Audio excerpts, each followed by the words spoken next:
Ngayon po at magdi-display lang po kami ng aming mga panindang mga tsinelas dahil kulang-kulang na yung display namin. Oh. Kita nyo naman po. At ito po yung aming mga pinamiling mga tsinelas. I-display natin ngayon. Sana samahan nyo po kami, panoorin po ninyo yung aming video para magkaroon po kayo ng idea kung paano po mag-display ng tsinelas. Ayun, at isang magandang araw sa ating lahat mga kabayan. Ngayong araw ay nandito tayo sa aming tindahan. Siyempre kasama natin si Mrs.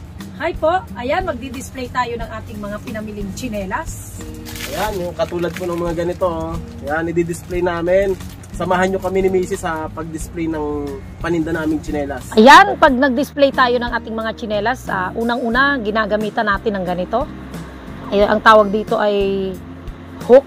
Gumagamit din tayo ng ng ganito, lalo na sa mga strap. Ito, ginagamit natin sa strap na mga tsinelas.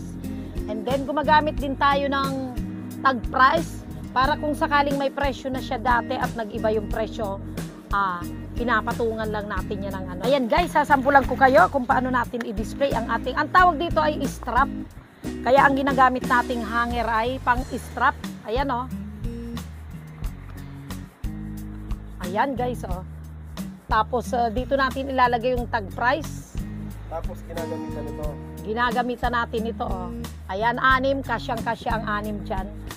Iba-ibang kulay kasi yan.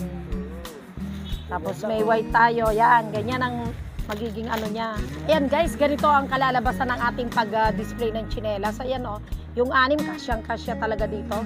Ayan guys, ilagay natin sa sa pagdi-display natin oh, kagaya nito. Ito. Dapat may screen ka rin na talagang pagpipita ng ating ayan, nakaganyan na siya. Ayan, ito po, lalagyan natin ng presyo itong mga tsinelas natin. Ayan, katulad dito oh. Ayan, lalagyan na natin ng presyo. Ayan, ang benta lang namin ito, 160. Okay, dito sa aming tindahan. 160. Dito lang po yung paglagay natin ng presyo dito sa tsinelas. Okay, si Mrs. busy din dun sa kabila. Nalagay din siya ng mga hanger sa tsinelas. Okay, tuloy tayo.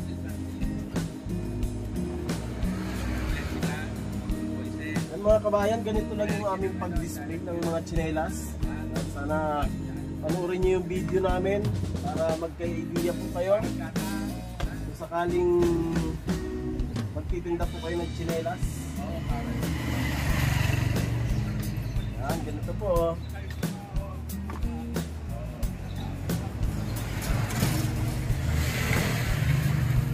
Dapat kahit pinalagyan mo kahit sa okay.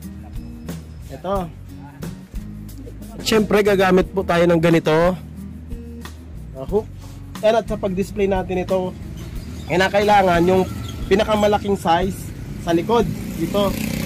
Hanapin natin yung pinakamalaki. Yan, ito 45 yung size. Yan, sunod 44.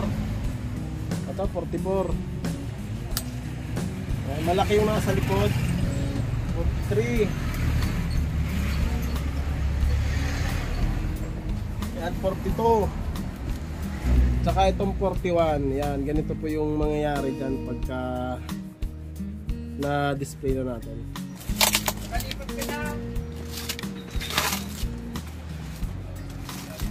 Ayan, binubuksan yung pang 3 plastic. Ito yung mga bagong mga bagong design ng Birkenstock. Ay naku.